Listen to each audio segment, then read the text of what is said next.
Muted. Session. Today we'll discuss about exception handling. Okay, so what is an exception and how to handle those exceptions? That is what we are going to discuss in today's session.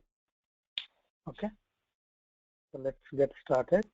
The last session we discussed about packages and interfaces. So we understood what are packages, what are the importance of packages, and what is interface, difference between interfaces and abstract classes and all those things. And today we will discuss about exception handling. So let us see what is an exception. So when you are executing a code, there may be a situation where an error might occur. So we are talking only about the runtime errors. Okay, we are talking about runtime errors. So you have taken care of all the compile time errors during your coding itself, but when you are running, there may be some errors which might create problems for your program, execution of your program. Okay, so runtime errors are called as exceptions. Okay, so what is an exception? An exception is nothing but a runtime error.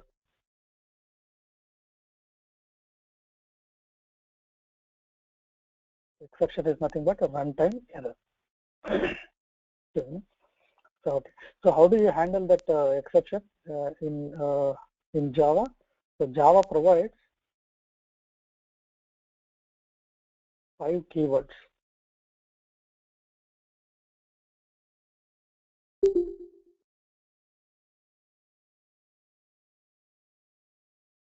Five keywords to handle exception. We will see what are those 5 keywords. Before that, we will see what how exactly an exception is represented in Java. It is just an object. Okay, like any other object, it is just an object. So what does this object do? It describes an exceptional condition or the condition that caused this particular exception to raise. Okay, it describes that exception that has occurred in a piece of code. Okay, so a piece of code might create an exception. So when an exception is created, an object representing that particular exception is created. Okay, an object that represents that particular exception will be created. So that exception will be thrown inside the method from where the exception is called. Okay, so where do we usually write the code in Java? We write all the code in methods, right? All the logic we write in methods, in Java methods. So exception has to occur in some method because code is in your methods. Okay, some method. So when an exception occurs in a method or a piece of code within a method, particular object representing that exception is created. Okay, particular object representing that particular exception is created, and then it is thrown. It is thrown inside that inside that method, thrown inside the method. Okay, so what happens when an exception is thrown? A method, as the exception is thrown inside that method, the method can handle the exception in which, yeah, Kavita, it just started. Okay, so a method can we started at the 9.5 or 9.6, I guess. Okay,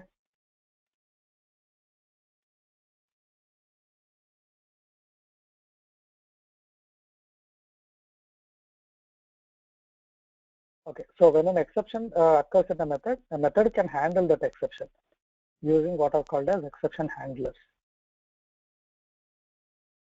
Exception handlers. We will see what are those handlers. Exception handlers. Either a method can handle that exception where that where that method is method has created that exception, or a method can pass that exception to some other method, or it can it need not have to handle that exception. Okay, it can just leave that exception in which case Java runtime system will handle that exception. Okay, Java runtime system will handle that exception using what is called as default exception handler. Okay, so whether the particular method handles that exception or if it it throws it to Java runtime system or other method, in either cases or in any case, whenever an exception is created, whenever an exception occurs, okay, it has to be, that exception has to be caught and it has to be processed. Okay, whenever an exception is raised by a piece of code, or whenever an exception occurs in a piece of code, that exception has to be caught and it has to be processed.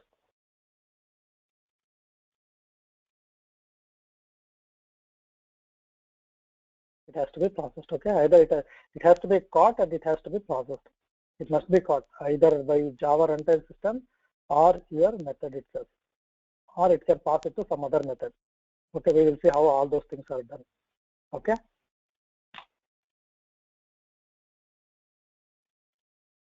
So there are how are you generating those exceptions?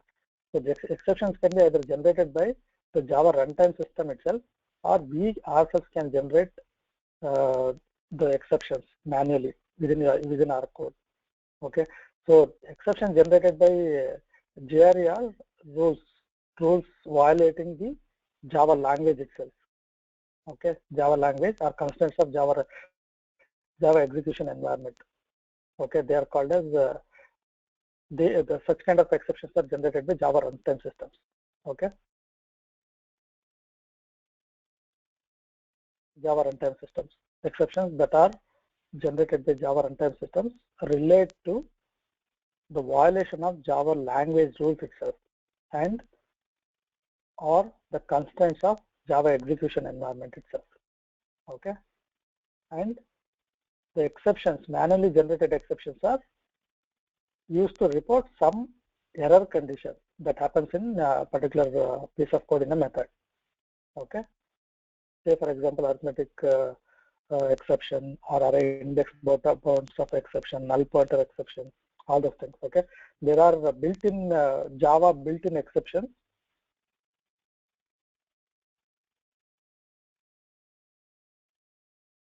Java built-in exceptions, and we can also create user-defined exceptions.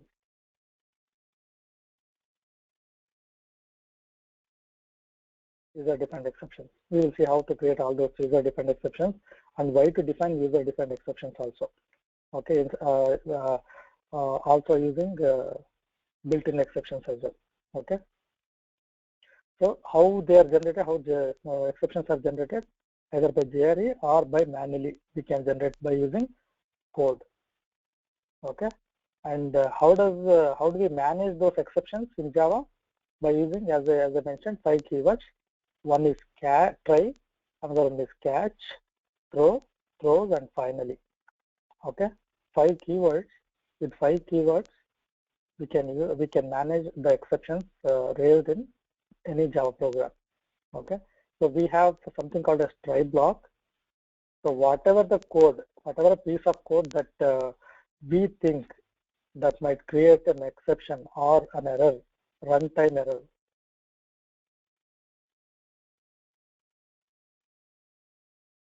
Okay, so any piece of code which we think that might cause runtime error, we will put it in what is known as try block. We put it in what is known as try block. Okay, catch block acts as an exception handler.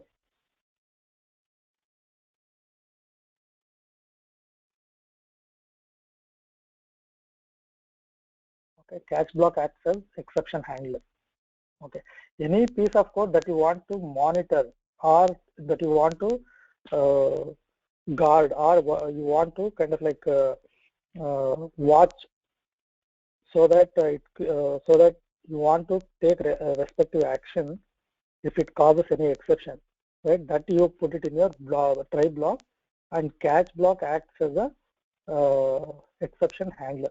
Okay, both try and catch block. Together they form a particular unit. They form a unit. We will see, okay, all these things. And then we have something called as throw clause, which is used to manually throw an exception. It is used to manually throw an exception. Okay. Usually who throws? The runtime system will throw an exception which needs to be caught. Okay. And we can manually generate and throw an exception.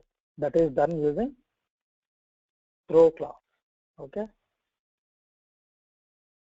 Throw clause. There is another clause which is throws. Okay. We have extra S here, which is throws, which means we will use this particular clause during the declaration of method declaration.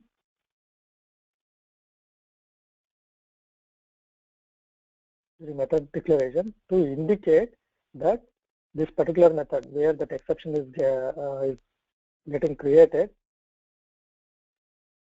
indicating that it will throw. It is not going to catch an exception.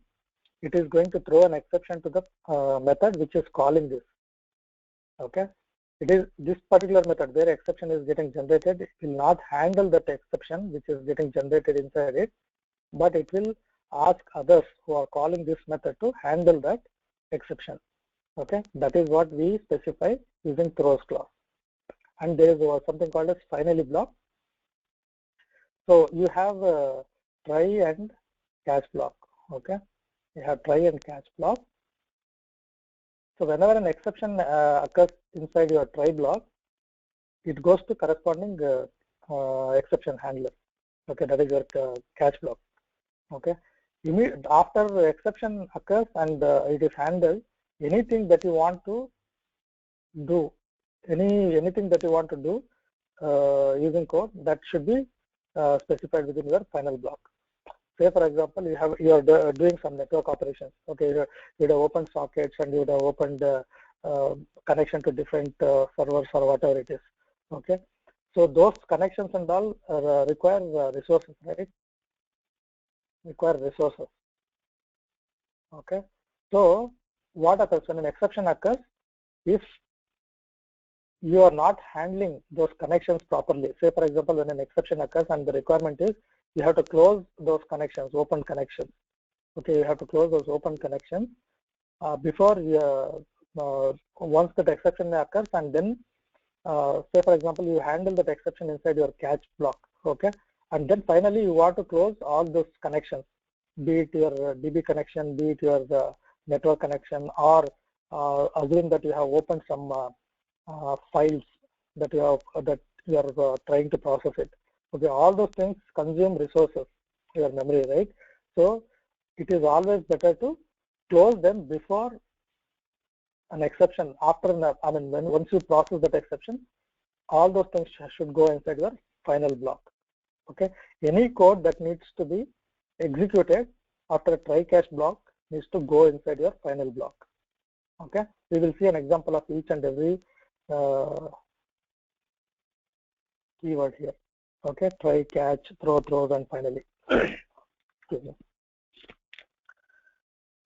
So how do we handle the exception? The syntax is simple. So any code that you want to monitor, right, that you will put it inside your, any code that you want to monitor, you put it inside your, give me a second.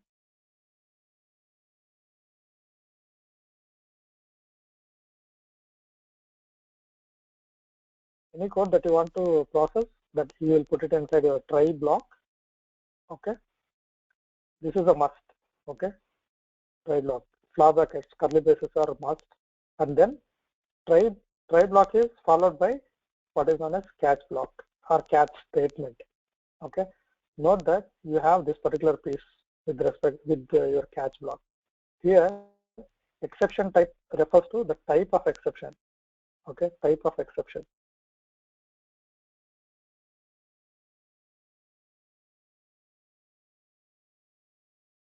type of exception. Okay, exception blocks refer to type of exception. Okay, type of exception, we know that each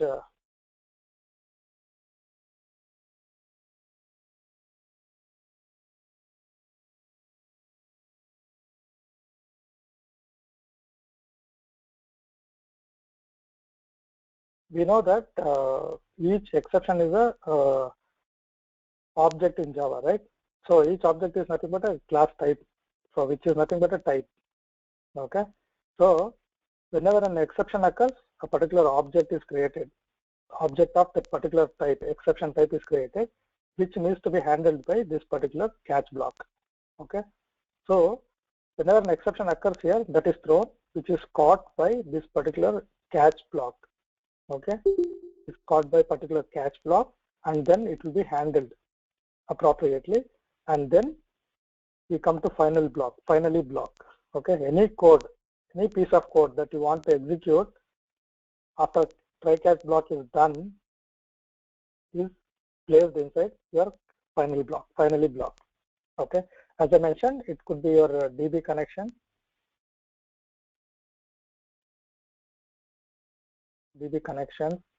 or network connections,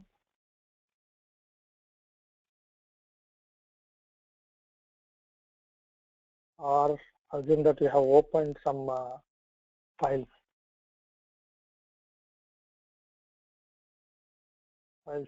for processing. Okay, files for processing. So all those things should be closed within here in this particular block of code. Okay, so anything that has to be kind of like taken care after try catch block is done, that will be specified in this finally block. Okay.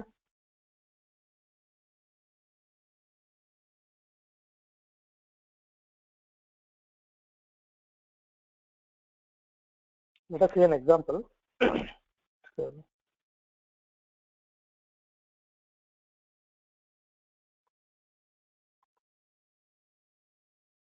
So this is how we handle exception. Let us see what exactly happens when an exception. So,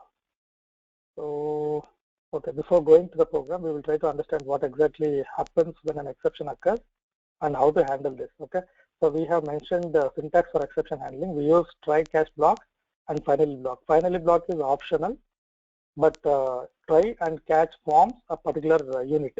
Okay, so try should always be followed by a catch. Okay, so let us see. Okay, so we have discussed about exception types, right? So how exception types? Just let us try to understand the hierarchy of exceptions. So at the top, we have what is called as throwable class. Okay, this is a Java built-in class.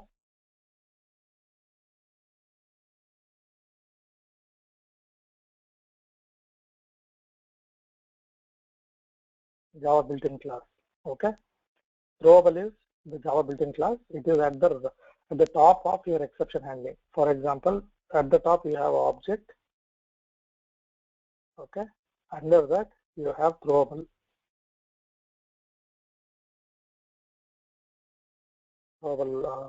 type. Okay, so immediately following this throwable, there are two subclasses which classify the exception into two categories. One is your exceptions,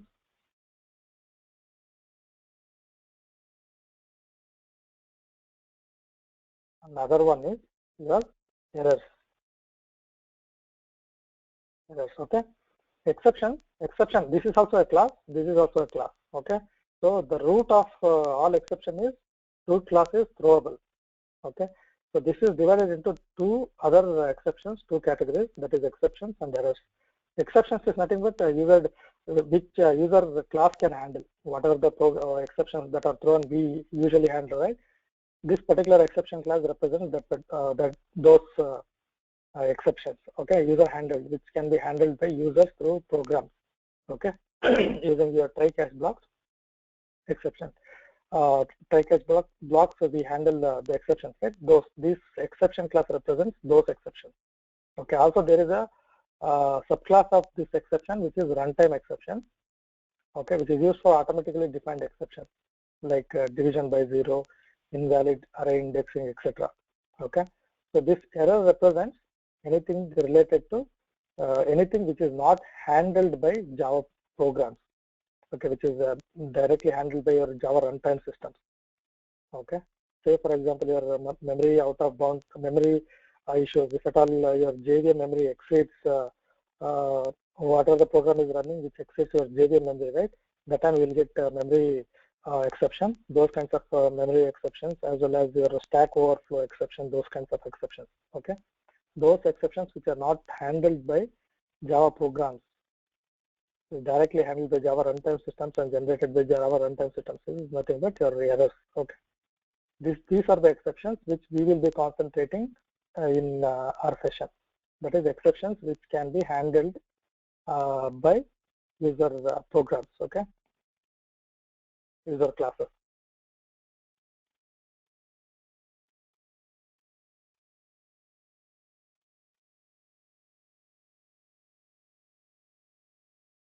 So this is just a pictorial representation, throwable, exception, error, and runtime exception. Okay, throwable is at the root, and exception which users can handle with user classes, error which JVM handles. Okay, runtime exception, again it is the one which is raised whenever we see any code generating an exception, automatically generated exceptions. Okay, so what happens when an exception is not caught? Okay, here is an example. Okay, so here we have a class exception test.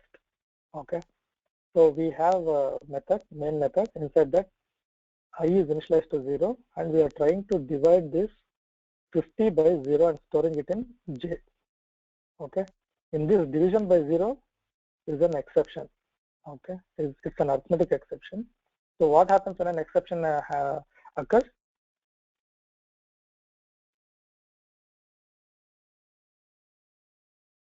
Java runtime system detects an error. Okay, this is a division by 0 is automatically generates error. So when Java runtime system detects this error, it constructs an exception object. Okay, the code, this particular piece of code generates an exception, and it throws inside this method, this main method. Okay, so this causes the execution of this particular main method to stop, or execution of this class program to stop. Okay, so we have mentioned like whenever an exception occurs, right, it has to be caught and it has to be processed properly. Otherwise, as we mentioned, the program will stop. Okay, the program will stop. So whenever we don't have, similar to this one, we don't have any exception handlers here, right? So we have not specified any try catch blocks here. So we are not handling any exception raised by this piece of code, right? Here division by 0, this will definitely raise an exception, but we are not handling that using try catch blocks. So whenever we don't catch, whenever a program does not handle exception using exception handlers and it doesn't process it, that time those kinds of exceptions are handled by what are known as default handlers. Okay, these default handlers are provided by Java runtime system itself. Okay, default handlers are provided by Java runtime system itself. So what happens when exception is handled by default handler? What it does actually, the default handler, it simply displays a string describing that particular exception. Okay, so inside string, we have seen in our few of the examples, there is a method called toString method, which returns a string. Okay, for any class that you write, it is always advisable to override the toString method, which is provided by your object class. Okay, so in this case, exception class overrides toString method, which provides a basic description of what is exactly the exception. Okay, so what the default handler, what it does, it just tries to display the description of the exception. Give me a second, Kavita. I'll come to you. Okay, you have a question, right? I'll come to you. Give me a second. Let me finish this, okay? And then print the stack trace.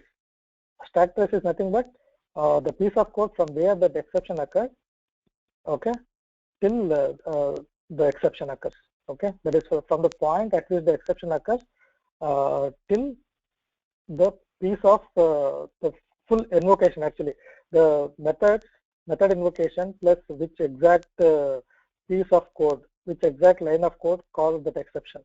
All those things we'll be able to see inside this particular stack trace. Okay.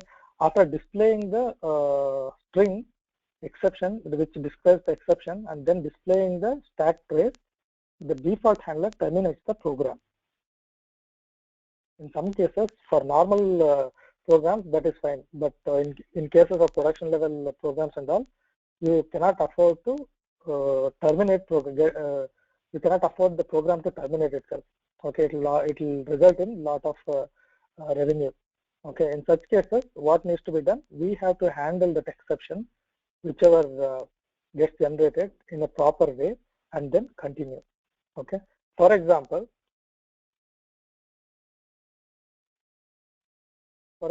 here we have this particular class, right? So here, this piece of code. Okay, so let me just unmute. Yeah, Kavita, go ahead, Kavita. You have a question, right? Yeah, I have a question. No, I mean, we were talking about exception and errors. We can handle the exceptions, these exceptions like runtime and Correct. checked or Exception unchecked type. exception. But Correct. when there is an error, when you get an error like out of memory that we were talking about, how we should Memory error. handle those errors, like can we use those throw, and we can't use No, those we cannot. things, right? No, We no, we can't cannot use, use. because because they are thrown by Java runtimes. I mean, like say for example, out of memory, right? Out of memory. So, do you know when that out of memory error occurs? You'll not know, right? Yeah. You'll not know. I mean, normally, whenever a program is running, you'll not know when that out of memory error, this exception occurs. A stack overflow will happen, right? You'll not be knowing. So, in such scenario, I mean, how can you? So here, I know. In this case, right? In this piece Yeah. of code, I can confidently say that this piece of code generates exception. Okay, that is why what I can do, I can put this piece of code inside my try and catch block. Right? So in this way, I can handle this exception. But in case of errors, right? In case of errors, those are related to Java runtime environment itself. Okay, Java runtime environment itself, and we will not be knowing when those kinds of errors occur. Okay, so in case of like say for example, your program is running and it consumes a lot of memory, and then one final at one certain point it generates out of memory error. Okay, so that time, say for example, you have for example, you have one process running. Okay, Java process running. Okay, that takes some input from some file. Okay, say for example, it has to process some millions of records. Okay, millions of records. Normally, what it happens is like it normally processes those records. Okay, those number of records. But unfortunately, sometimes what happens while processing this, some error will come and it keeps on looping that. Okay, it tries to process each and every those records, but while processing one of the records, due to some data issues, it will get stuck, or it continues to process, or it goes into some infinite loop or something, consuming memory.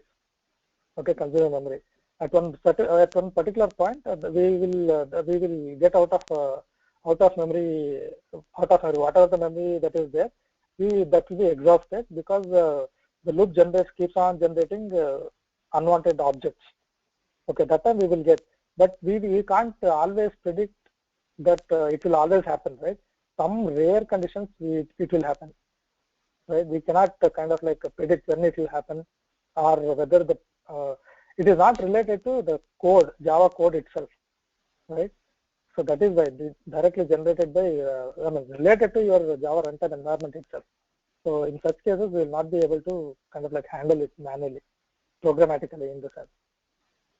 Okay, using try catch block, at least, no, it is not possible. Yeah, like it was one of the interview question, like how do you handle the errors? Like so and so thing has happened, and how do you make it run later? Like so, You I just mean, have I to didn't know restart. any. Right. Okay, yeah, got it. Yeah, Yeah, so I mean, like you can tell about exception something, but sometimes correct, correct. questions will be like errors. Then we can't handle. Then what you're going to do? That was the thing. So I didn't had Okay. any answer for that.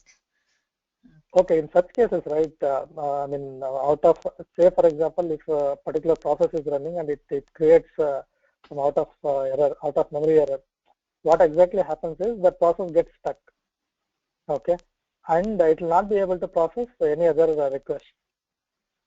So what you have to do, you have to clear that memory, right, you have to restart that process.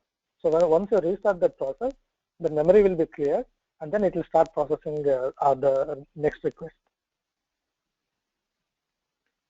Okay. Okay. Okay.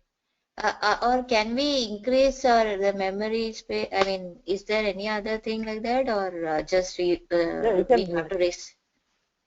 Yeah, you can increase memory, but when the process itself is got stuck, how do you increase that memory? You have to bring Restart your it, but system down. yeah. Yeah, you can either restart the process or restart your system. System restart is, it is not recommended, right? It is process related. So restart the process. That should take care of it. But even if you increase the memory, right?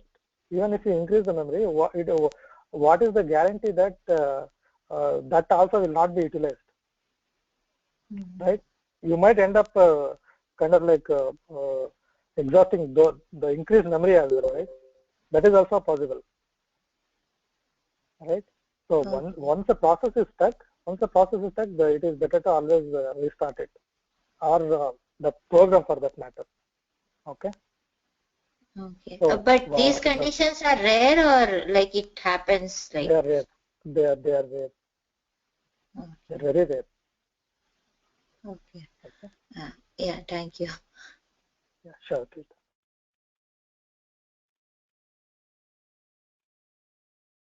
Yeah. So whenever an exception happens, what is not writing. So whenever an exception happens and which is handled by default handler, it displays the exception and stack trace, and then it terminates the program. So this is not what we want, right? This is not what we want. Terminating a particular program, running program. For example, just now I was telling about the process, right? We don't want the process to terminate. Okay, we don't want that process to terminate even if there are exceptions. Say for example, some data issue is there and an exception is thrown. We can handle that exception and make this process continue to process other requests. Okay, but definitely we don't want the program to get terminated. Okay, so that is why we go for exception handler.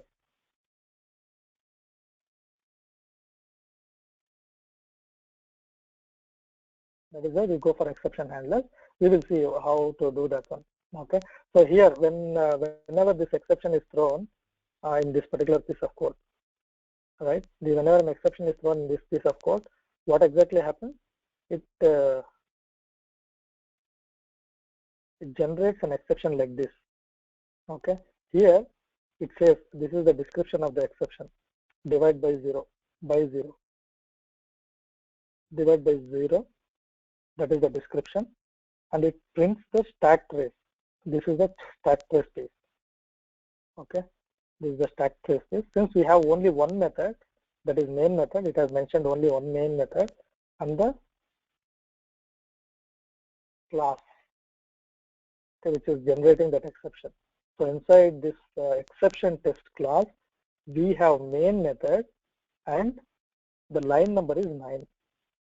The file name is exception test.java. The class that is generating, the method inside the particular class and the line number, which is generating that exception. It clearly says which line of code is generating exception. So here, if you see 1, 2, 3, 4, 5, 6, 7. So here it is 7, 1, 2, 3. Maybe I don't remember, but that is what is the exception thrown when I ran this piece of code. So here, yeah, here you can see. So this is first line and ninth line generated exception. That is why it is showing. So the ninth line is generating the exception. Okay. So class, method, and exception. If you have some other method, say for example, if main method calls some other method, or say for example method, okay, and inside that method, if an exception is thrown, that sequence of method invocations also is shown in your stack trace. Let us see that as well. Okay. Say for example, I have one method.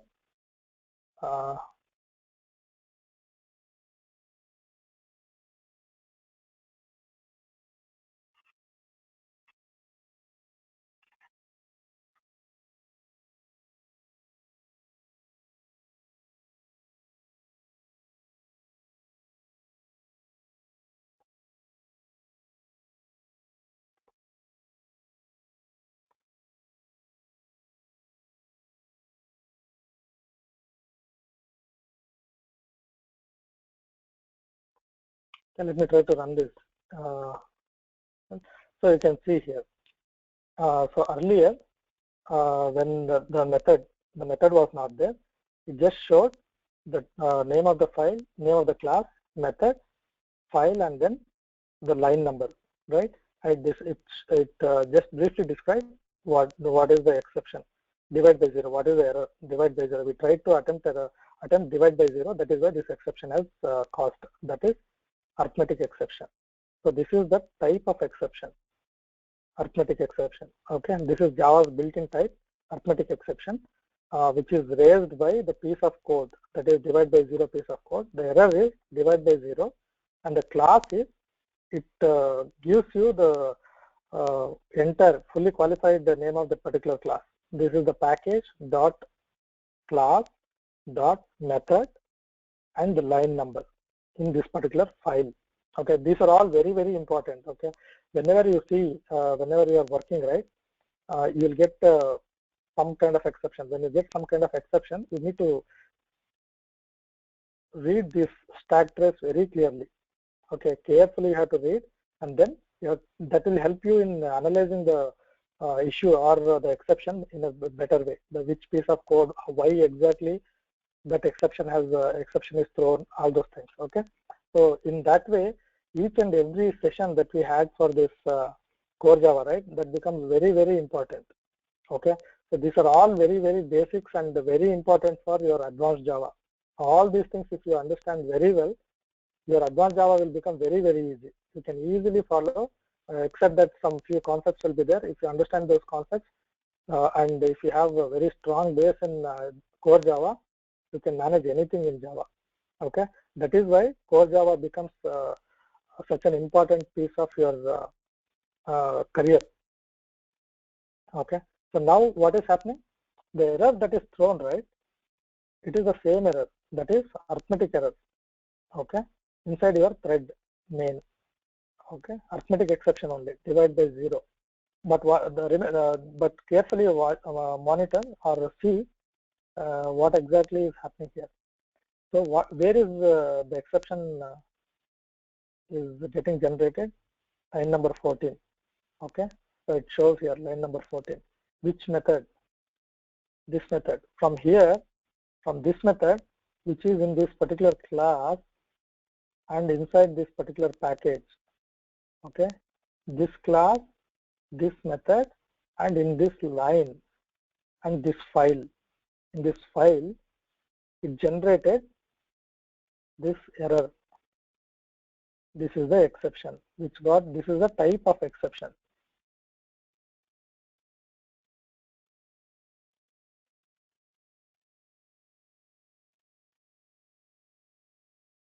This is the type of exception that got generated. Okay, so here this particular exception got generated, but who is calling that? Main. Okay, main is calling this code. This code in turn is causing, this method in turn is creating that exception. Okay, that is the sequence of this method. This, see, from top to bottom, if you see the direct method which is causing the error, and who is calling. Okay, this main method is calling this top method, and then this is the exception. Goes this way. Okay, so if you have one more method,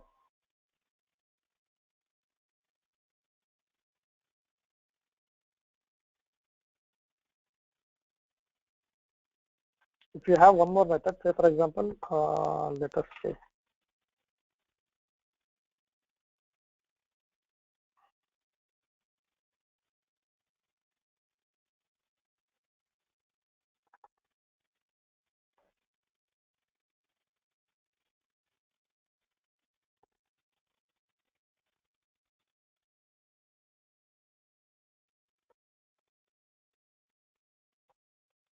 okay, you can see 4 lines now, right?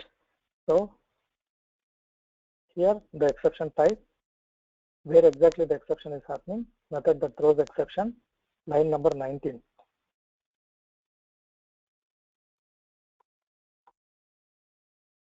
This is line number 19. Okay, the exception exactly happens at this particular line 19, line number 19. Okay, and who is calling? Calling exception method. This particular method calls from where? Line number 14. This is 14. Okay, and then who is calling this exception method? Main method. This is main method. Okay, and then the line number. Here is the line number. This information is very important. Okay, all this information, whatever you see in stack trace, right? They're all very important. You have to carefully observe those exceptions. Okay, that whatever the stack trace that you get out of a particular exception, right? That will become very critical for analyzing your issues, whatever the issues that you face in real time. Okay, whenever you are working, right, or whenever you are not only in your environment. Say for example, you are trying to install something and you get some exception. For example, like your WebLogic server, or for example any other application server, or your web servers, right? When you are running some code, you might get some exception. Okay, while trying some tests. In such cases, you need to see exactly, you need to read what exactly is happening. Okay, and what is the error that we are getting. Okay, those are all very important. From here, these two are the very important lines. Okay, so this is what is the exception. You can clearly make out. This is the arithmetic exception, divide by 0. It clearly says it is divide by 0 error. And where exactly that is happening? This particular page. Go to, if you click on that line, it will take you to the corresponding line where that exception is happening. So you need to kind of like see why exactly that is happening. So you need to see, okay, it is I, so I is I 0, yes 0, 0 divided by 50 divided by 0, that is what is causing the error. Okay, all these things are very important. This may look very simple now, but when you are trying to figure out what is the error, right, that is when you actually get to kind of like start thinking about those exceptions and try to debug, right? That is when you'll really that is when this stack trace will come into picture. It will become very important. Okay. So Java provides a lot of built-in exceptions. We will see those built-in exceptions in our next class. Okay. So we will see some built-in exceptions and how to generate user-defined, how to create our own exceptions, or what you can say is application-specific exceptions. Okay, application-specific exceptions, which are nothing but user-defined exceptions for application specific. Okay, we will see those things in our next class. So let us try to cover the basics in this section, in this session. Okay. So stack trace, as we saw, it always shows the sequence of method invocations from top to bottom.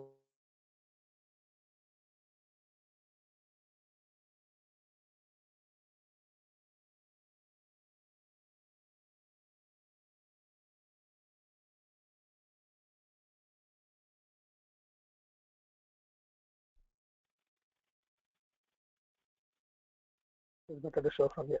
Okay, main method invokes this calling exception method, and calling exception method invokes method that throws exception. Okay, so that is what is shown here, main and then calling and then method that throws exception. Inside that method, at this line number 19, we are getting the exception. Okay, so that is the sequence of method invocation. Sequence of method invocation that calls the exception. Okay, so how do you handle the exception? Using try catch block. So what is happening when an exception is thrown here? What is happening when an exception is thrown here? The program execution has stopped, right? The program execution itself has stopped. So how can we handle this exception? Using our try catch block. Okay, try catch block. With using try catch block, we can handle this exception. How that is done? So try block is used to monitor piece of code that actually generates an exception. Okay.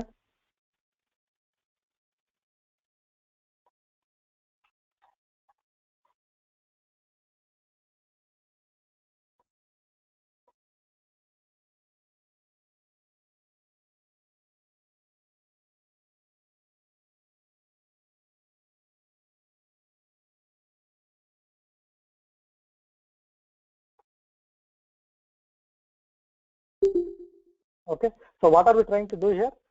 We know that this line of code is causing the exception. Okay. We know that this line of code is causing exception. So what we did, we put those lines of code inside our try block to monitor whether this particular exception, particular piece of code, whatever the piece of code that is inside your try block, generates any exception. Okay. In such case, if an exception is raised, that is this particular method creates, or Java runtime system creates an object, exception object, and it throws inside this particular method. Okay. So who has to handle that exception? Whatever the exception that is thrown, either this method can handle, or it can pass that handling that exception to some other method who is calling this method. For example, for this method, we will see how that is done. But as of now, let us try to understand this part. Okay, so this particular method decides to handle the exception generated by within this. Okay, so this piece of code is your exception handler. Okay, that is done using your catch block. So catch block, you have catch keyword and open and close parentheses. Okay, and then inside that you specify the type of exception. Okay, type of exception is the object. Okay, this object will always be referring to the exception object that was generated inside your this piece of code. When an exception occurs, that exception object will be created, right? That exception object will be referred using this particular exception object. Okay, so what are we doing here? We just try to print the description of that exception. Okay, then what are we doing? We continue with our normal logic. Continue with our normal thing. Okay.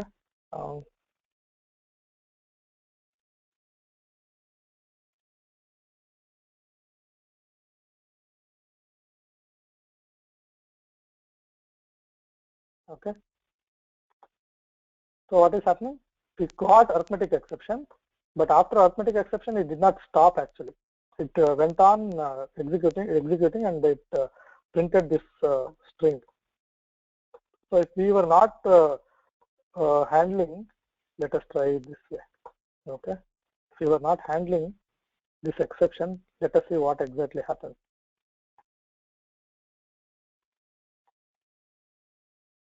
Okay. Let us see what happens when we try to do this way. Okay, so we were not able to display, it did not execute this piece of this line of statement itself, right? Since it's a standard out print line. So it just simply threw an exception which was caught by default handler, and default handler, what it does, it discards the exception and the method sequence, invocation sequence of method invocation, right?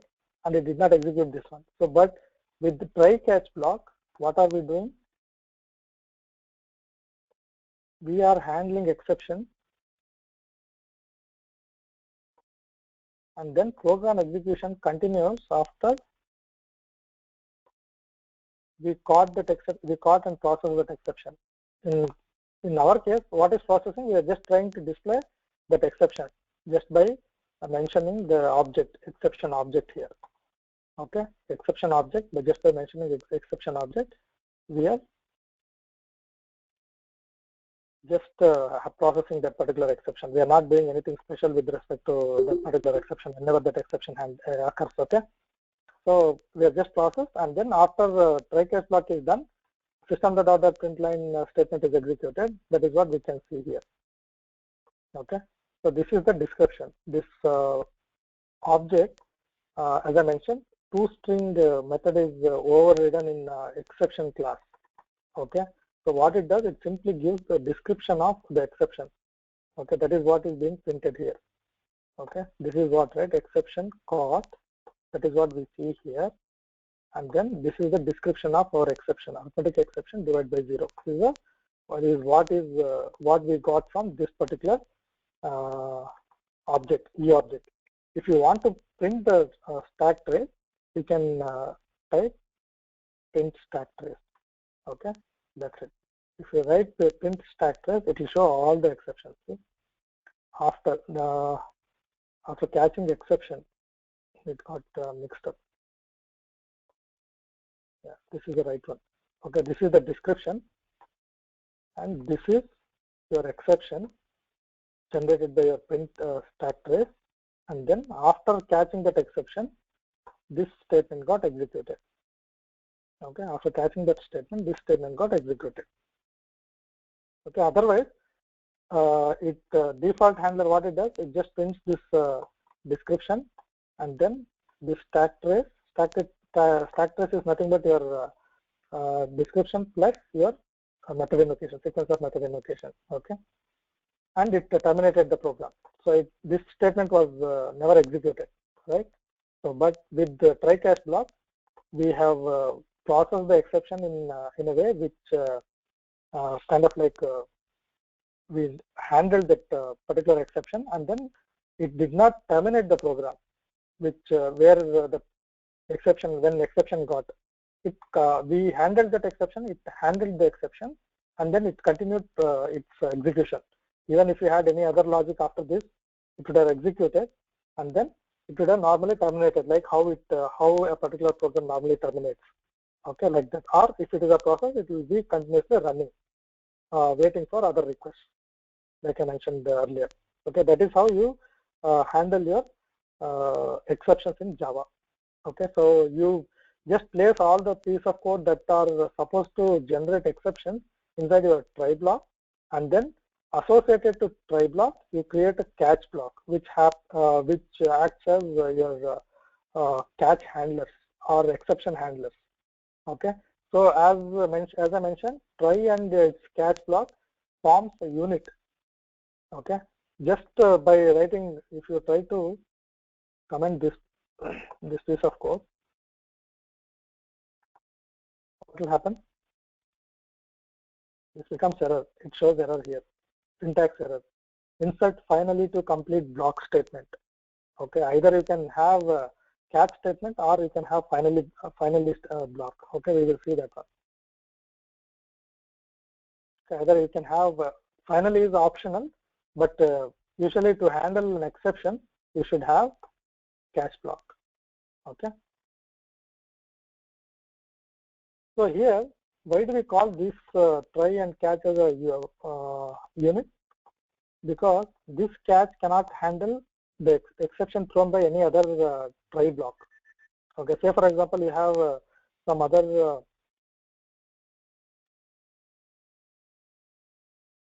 other try block here.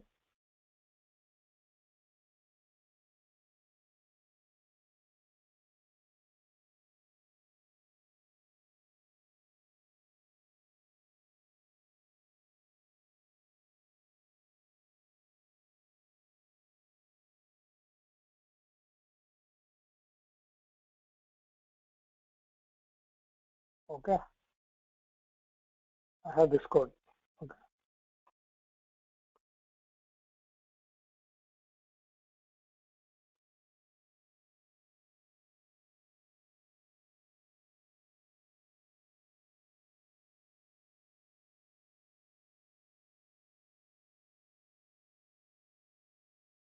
Okay. So here, this try is associated. This try is not associated with any catch. Okay. So this catch will not catch the exception generated by this try block. Okay.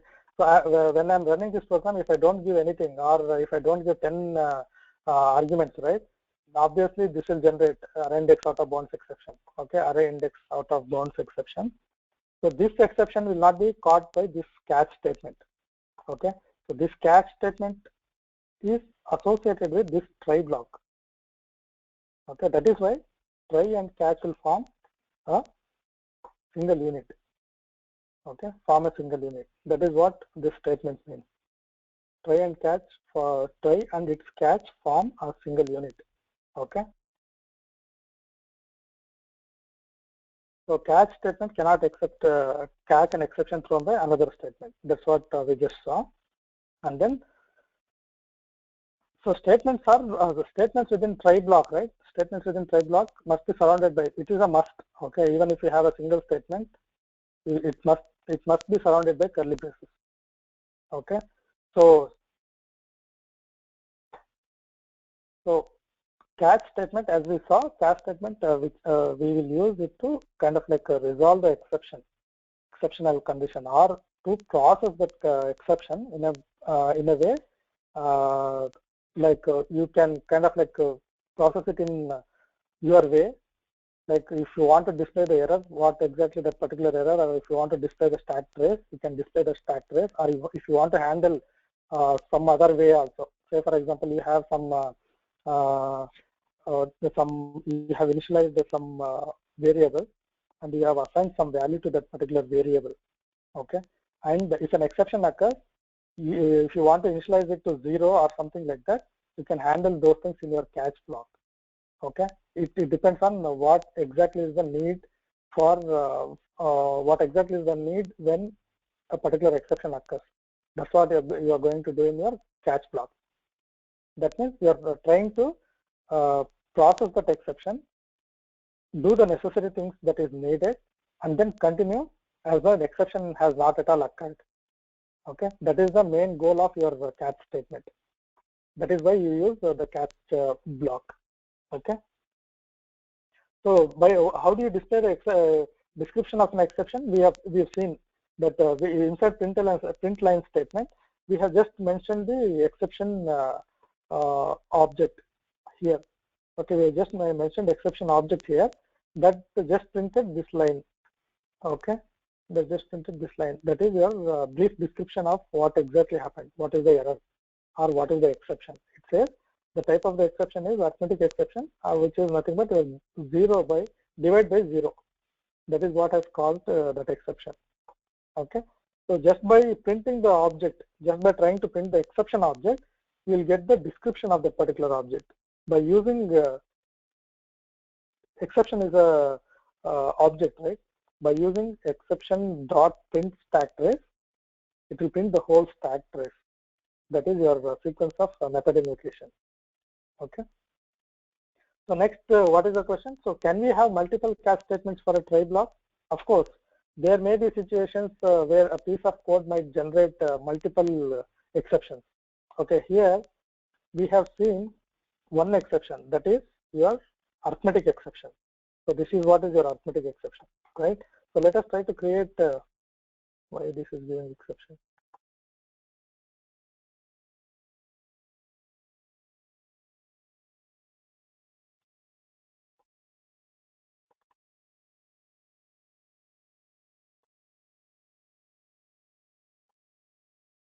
Okay, let us try to create one more class.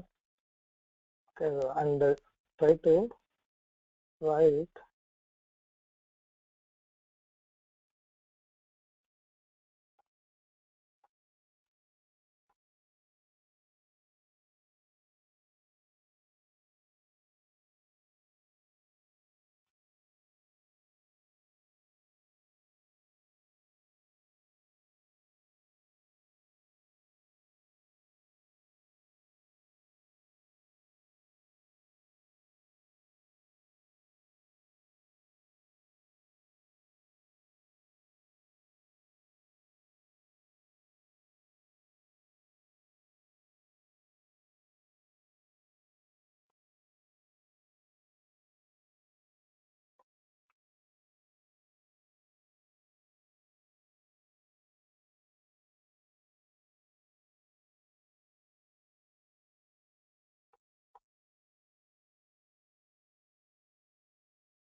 So here what is happening, we are trying to get the value of second argument and assigning it to s, and then we are trying to divide this by 0 and then trying to assign that value to x. So in this case, what exactly happens if we don't specify any argument here, this will become array index out of bounds exception, right? Because we have not assigned anything to this particular array. Okay, and with here we are trying to kind of like we are trying to divide by 0, that will generate arithmetic exception. For example, if you want to try to print,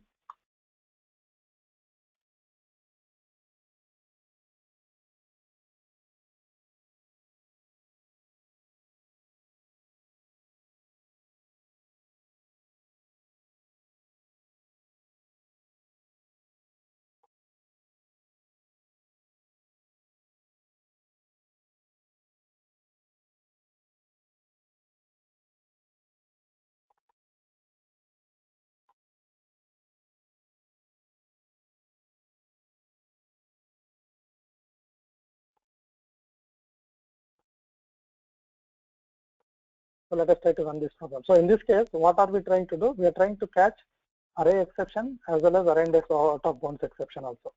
Okay, let us try to run this. So what exactly happens?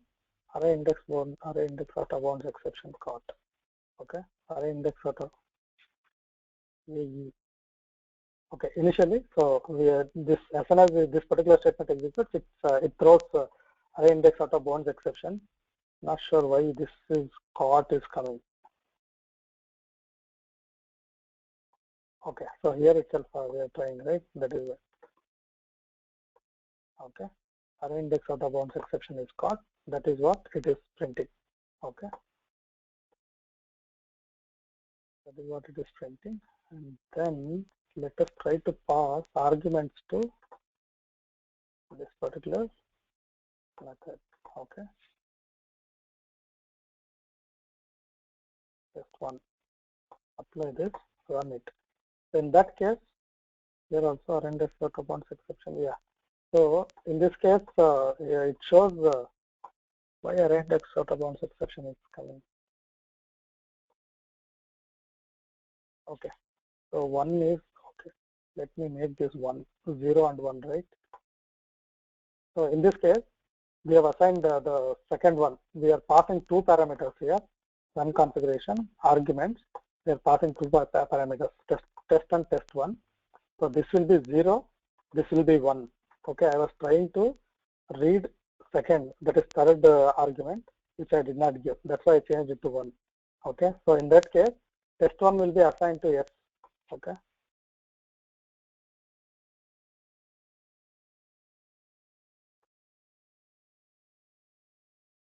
Yes. Okay. Now let us see. See, this is assigned test 1, and then we are trying to divide 29 by 0. That is when you get arithmetic exception. Okay. In this piece of code, we can generate both array index out of bounds exception as well as your arithmetic exception. Okay. In such case, what exactly we did? We mentioned multiple catch blocks. Okay. We mentioned multiple catch blocks. So whenever the arithmetic exception occurs, whenever an exception occurs in case of multiple catch blocks, right? Whenever an exception occurs, each catch block is inspected from top to bottom. Okay, each catch block is inspected for top to bottom. Remember, here we specify the type of exception. Here it is arithmetic exception because this is also a type. Type in the sense this is also a class, built-in Java class. Okay, type or class. This is also type or class. Okay, that is why.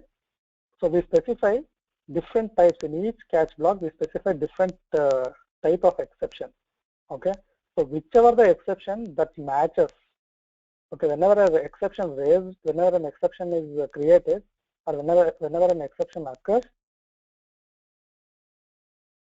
the object is created. Exception object is created, and that is matched with the exception types that are mentioned in multiple catches. Okay, whenever a particular the type of the object that is created matches the type of the exception that is inside your catch block, that particular catch block is executed and the rest are bypassed.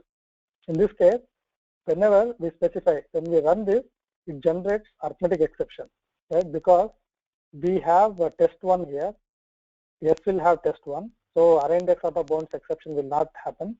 So in that case, it will match, that is divide by 0 will match arithmetic exception. That is why this particular statement is executed. Okay, that is why this particular statement is executed, and we can see that particular thing. Okay, if you don't specify,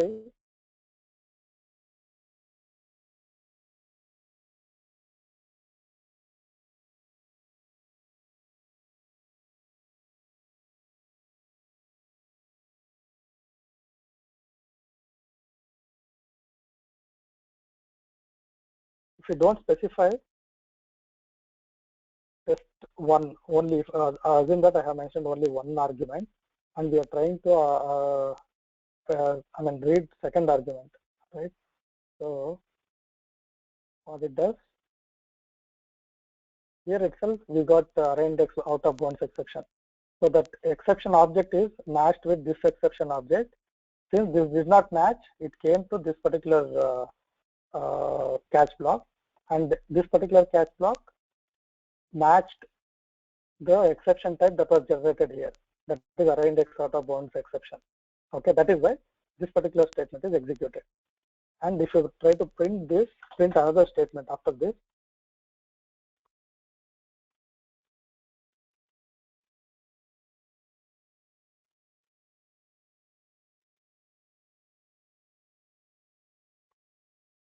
okay, we try to print it, that will be printed here, because we have handled that exception. So this is not handled by default exception handler, which terminates the program. Here it did not terminate the program. We have handled the exception using catch block, and then the execution of the program continued as normal. Okay, as though nothing has happened, no exception has been generated. Okay, that is why this particular statement got executed. So another important thing that we need to remember when we are trying to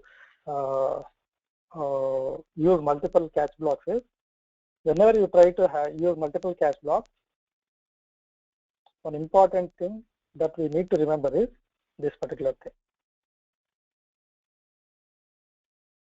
Okay, exception subclasses must come before any of their superclasses.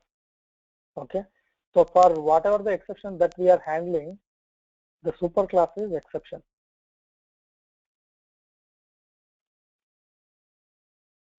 Okay, the superclass that we are trying to handle, user defined, inside our program, right?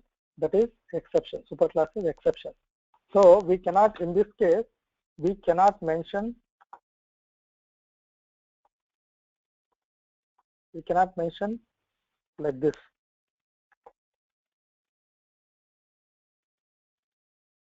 Okay.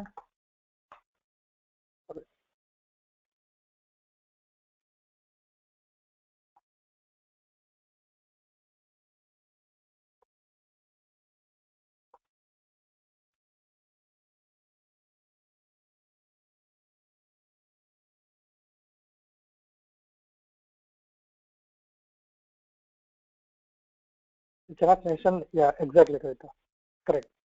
We cannot mention like this, because this is a superclass of all these exceptions. Okay, this is a superclass of all these exceptions. This is a superclass of all these exceptions.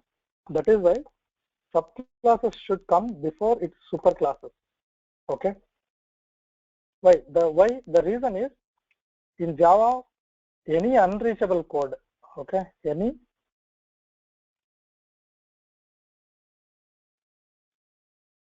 Java, any unreachable code is considered as error.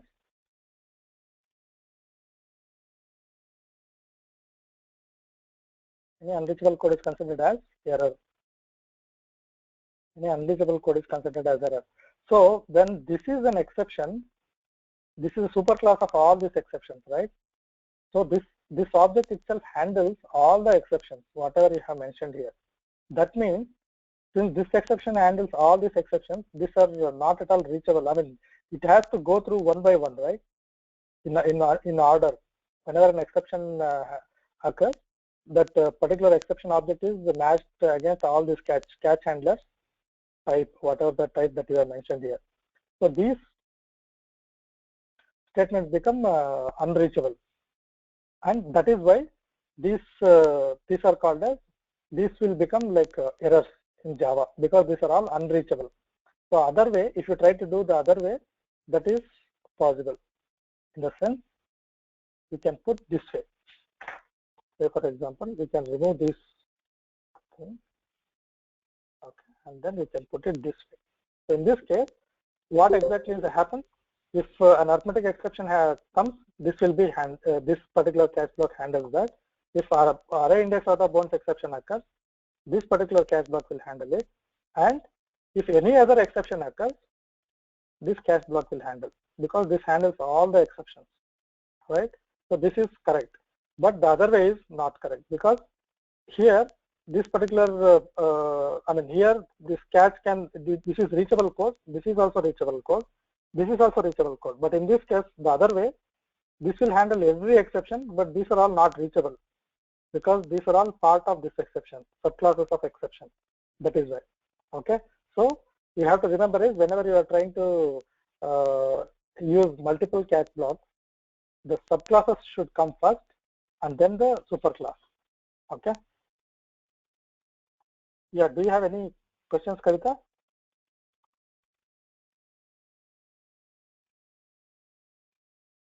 Okay, fine.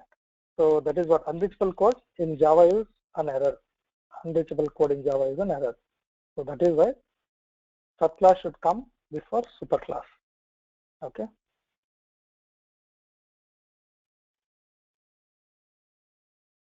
So what are nested try statements?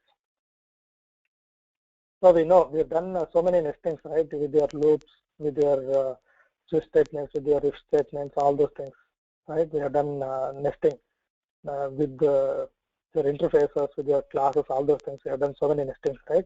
With try blocks also, we can have nestings, try catch blocks. Say for example, you have try block, inside which you can have another try block and catch block, and then for this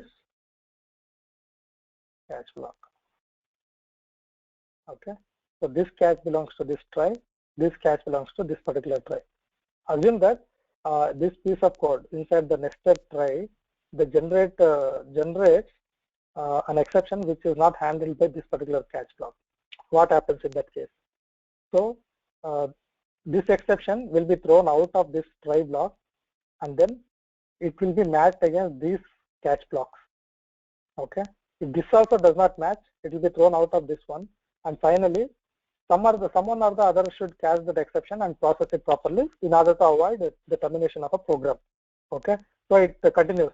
That's what is mentioned here. If a nested try statement does not have matching catch statement, it will be inspected by the outer try block's catch block until the respective catch handler is found, and the exception is handled until the catch statements are exhausted, or until the catch statements are exhausted. When the catch statements are exhausted, who catches that exception? The default handler, okay, which terminates the program. Okay, so we have seen other keywords also, throw, throws, and finally, right? So how can we manually throw an exception? Using throw keyword. Okay, how can we do that? How can we do that? So we can do just by here. What we can do is, or let us create a simple program.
So what are we doing here? We are manually throwing an object of null pointer exception. An object of null pointer exception. You can give some brief description inside the constructor. This is a constructor, okay? This is a constructor. We are creating using new. We are creating an object of null pointer exception and then throwing it. It is nothing. It is like this. Null.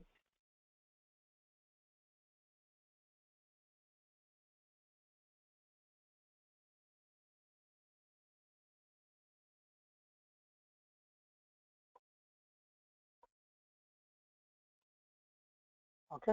I'm throwing this particular object. This is what exactly happens when an exception occurs. Okay.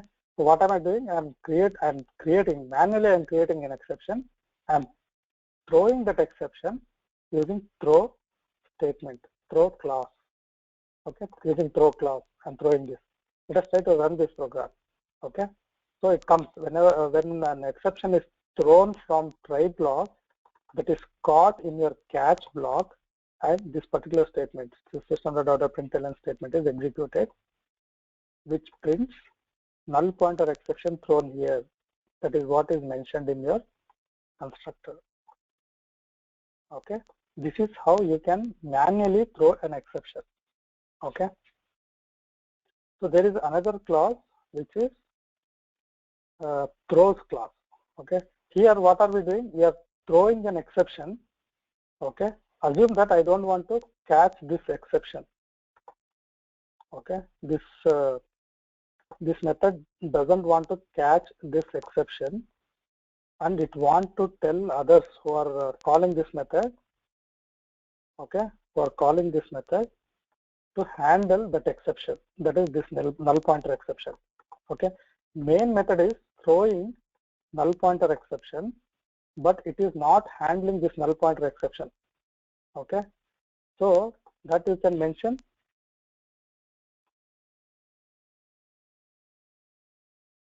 throws exception. Okay, so what will happen? This creates and throws an exception, and it mentions, okay, I am not handling this null pointer exception. I am throwing this exception to anyone who is calling this main method. That means who is calling this main method? Java runtime system, right? So this particular exception will be thrown to Java runtime system. So what will happen when we run that? So we will get null pointer exception. So you can see here whatever we have mentioned, the same thing is displayed here. Okay, that is how we use this throws clause. Assume I have another method.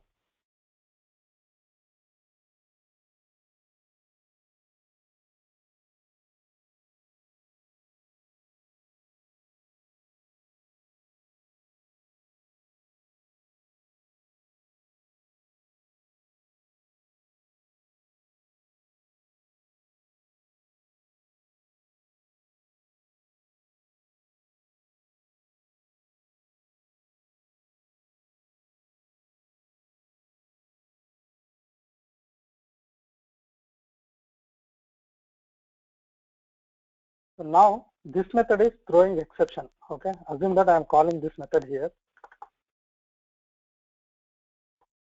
Okay, so main method is calling, this method throws exception. Okay, so let us remove this piece. Let us see what happens.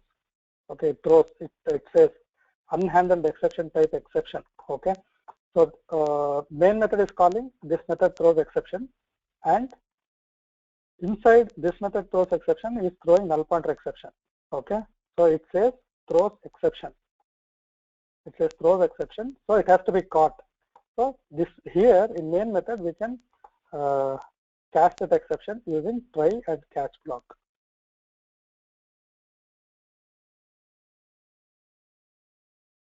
Okay, this way we can handle it. So here this method says throws, means this is not handling the exception, this particular exception which is generated by this particular method. This method throws exception. It itself is not handling it. It is throwing it to the function or method that is calling that method. So that has to handle the exception thrown by this method. Okay, that is when we use throws clause when declaring the method, when defining the method. Okay. And finally, it's an optional part. You can always mention finally here, and any code. If you mention any code, that will be executed immediately after the exception is handled, and then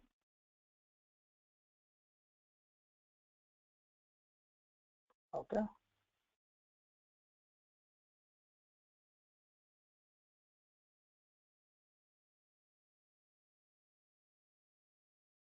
You can see the output.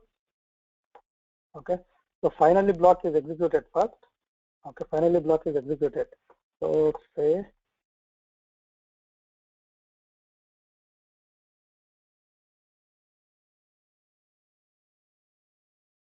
okay. Exception is thrown here. That is caught here. That is why exception is caught here. Then finally block got executed, and then after try catch block, whatever the statement is there, that statement got executed. So if you have finally block, immediately after your try catch block, this finally block gets executed, and then the rest of the things gets executed. Okay. So finally, as I mentioned, any code, if you have opened any file or if you have opened any connection, DB connection, network connection, whatever it is, those kinds of, you can close those things in this finally block. Okay, this finally block. Okay, I think I'm done with this session. If you have any questions, please let me know. Otherwise, we can wind up this session. Okay, it's already too late, I guess, for all of you. Then have any questions? Okay, let us wind up this call. Thanks for attending this session. Have a great evening. Thanks a lot. Bye.